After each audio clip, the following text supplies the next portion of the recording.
Por ajo që është me rëndësi për agendën e reformave, është që kuvendi duhet me qenë funksional.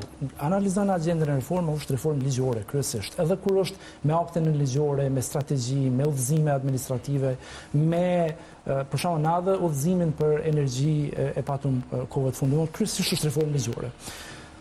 Pa parlament nuk bëhet. Në kuvend tani mund të shkojmë për vlerësimin tim, viti i kaluar ka qenë kështu. U hup një kohë shumë e gjatë me kryetarin e kuvendit, të cilën ishte e qartë që i takonte grupit më të madh parlamentar. U vonu gjatë për t'i taku prap grupit më të madh parlamentar. Kështu është rezultati. Ndërkohë që nuk u arrit koalicion qeverisës, paçka që kishte oferta për koalicion. Zgjedhjet e dhjetorit prodhuan një rezultat edhe më të madh se sa ato të shkurtit njëjtit vit. Pra, çka do që u tentu me fitu, le që u humb si kohë e jona në kuvend dhe si shoqëri, po humb edhe në zgjedhje pastaj, sepse fitura e lëvizjes vendosë ishte më e madhe se sa shkurtit atij viti. U prodhu edhe kuvendi edhe qeveria. Për presidentin, e cile, sepse për këtë shku në zgjedhje, edhe nëse nuk gaboj, para se të shkojmë në zgjedhje, ishte një ofertë e presidentës që të votojë plani i rritjes me gjithë atë. Ishte ofertë, presidenti ja bëri. Nuk i pranuan as atë. Domethënë, nuk është se kanë pas subjekte tjera në kuvend të rëndësishëm planin e rritjes. Mendoj që e kanë pas më të rëndësishëm dështimin e planit rritjes për ta fajsuar qeverinë. Por kështu nuk është përgjegjësia politike e publike ndaj qytetarëve. Nëse është integrimi i rëndësishëm, nëse reformat për antarësim Bashkimin Evropian janë për qytetarët, të luajnë rolin tanë. Me 15 deputet, me 22, ai tjetri me 56, secili rolin karshi procesit të antarësimit. Dhe në vlerësimin tim, këta kanë abstenu në kuvend, ndërkohë që e kanë marrë të bllokuar institucionin më të rëndësishëm për reforma ligjore. Dhe është e pamundshme që të kemi rezultate si shoqëni nëse kuvendi mbahet i bllokuar. Kjo është tash po kalojmë një rrugë tjetër politik, po prapë insistoj që nuk mund të fajsohet pra të tjetë në këtë rast opozita për shkak që ne i dimë veprimet që kanë pasuar pas proceseve zgjedhore që i mbajti Kosova këto vitet e fundit, po më në këto vitin e kaluar dhe këtë vit, dhe nuk është se kemi parë ose le të themi ka qenë çështje integrimi evropian. Ne kemi parë vetëm këto lojrat politike që sigurisht janë më shumë ti prej partisë fituese, sikur ta kishte prioritet çështja e integrimit, sigurisht do të kishte më shumë, po do të kishte seriozitet më të madh në aspektin e negociata për arritjen e marrëveshjes së koalicionit. Jo të lirë në momentet e fundit. Për shkak që nuk ka për mendimin tim për presidentin kësaj radhe, sepse herën e kaluar, vitin e kaluar nuk ishte presidenti.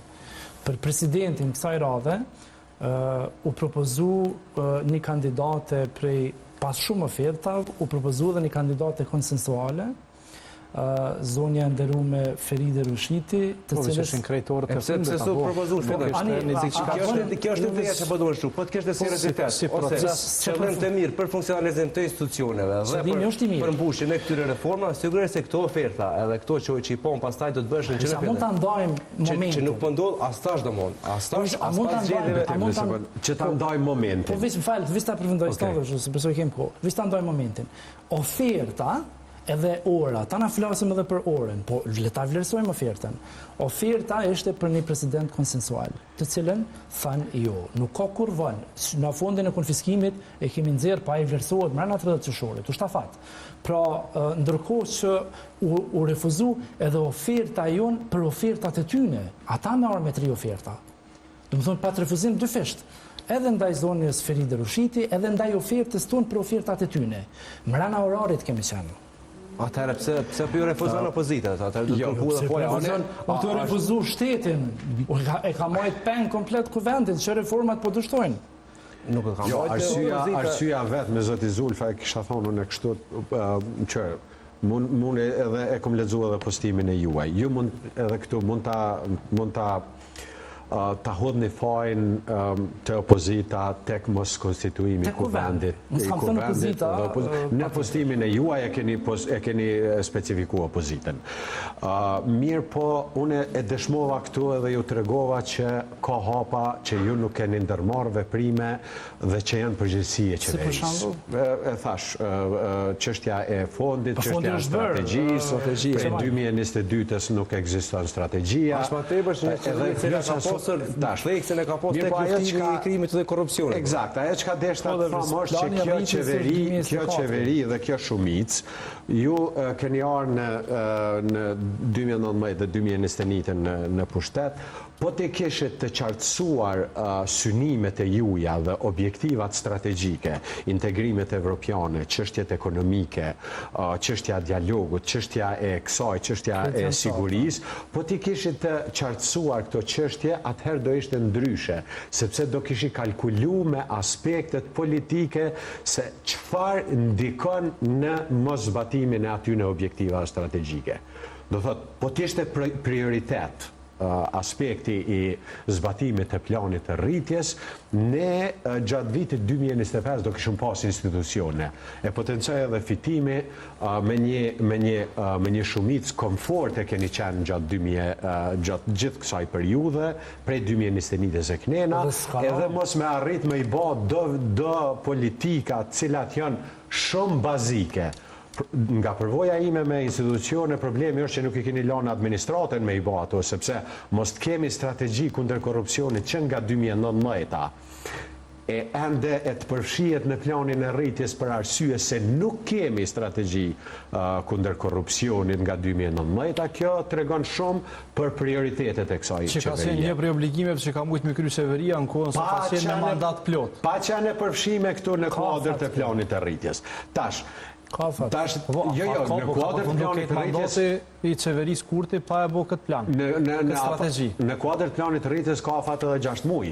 Dhe çka është më e mira në planin e rritjes vetëm Komisioni Evropian nuk thot nuk e obligon për substancën institucionet, thot o viç miratohe bre. Jo, nuk është kështu. O vish miratohe, bre. Nej, se të strategjia... Okej, mirë po të kthejemi të pika... Vish pak thash se... Jo, të kthejemi të pika që po du me... Po vish pak se të transmitan ato, o vish miratohe, nuk është to, duhet me konsultu me BN. Ka? Strategjit, duhet me konsultu ligjet në Bruxelles deri në 3 muaj marrin përgjigjen nga Bruxelli ligjet të cilat ne duhet t'i dërgojmë. Nuk është ashtu, do të thonë konsultim me BN në agjendën e reformës. E thot në agjendën e reformës që është në konsultim me BN. Nuk është ashtu.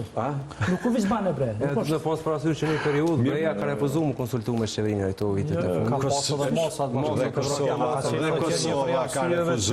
edhe Kosova, edhe qeveria ka refuzuar me konsultu me BN. Veç për strategjinë kundër korrupsionit kemi 12 faqe komente që janë shkruar në fund të 2023-s. Konsultu me BN për çka? Për shembull për strategjinë kundër korrupsionit kemi 12 faqe të BE-s që janë komente që është visa thash vizbane, nuk u vizbane, do të më konsultu. Normal që do të më konsultu. Që strategji ka pas kohë, domethënë një mandat. Një mandat. Kurti është konsumuar dhe nuk është bërë. Vis ndonë agjendën e reformave, sepse unë nuk jam prapa strategjist. Vetëm se ka hyrë në agjendën e reformave, ka hyrë në vitin 2024. Ka hyrë për shkak gjendjes kritike. Do të thotë që në kohë të programit kombëtar për integrim të Kosovës në Evropë. Mirë, po pritet, më kthy te pika. Unë tash do me fol për prioritetet e mandatit 4 vjet. Edhe se si ka qenë, janë të ndërlidhura disa aspekte. Janë të ndërlidhura. Arsyeja pse s'kan votuar për integrimin evropian, sidomos to dy ripolt zgjedhjet e fundit. Na kena aplikuar për antarësim, se kush ka aplikuar? Kur kena aplikuar? Në 2022-ën. Edhe ka ndodhur diçka pas aplikimit? Fitim, mesatarin e vendeve sa presin, edhe pse si kanë 5 shtete mosnjose. Analizën bëjnë objektive, mendimin e ki personal, po sa kanë prit vende tjera. Shqipëria kur ka aplikuar, kur e ka marrë. Edhe se ka pas 5 shtete mosnjose. Qeveria, unë thash, kapaciteti qeverisë e ka dorëzuar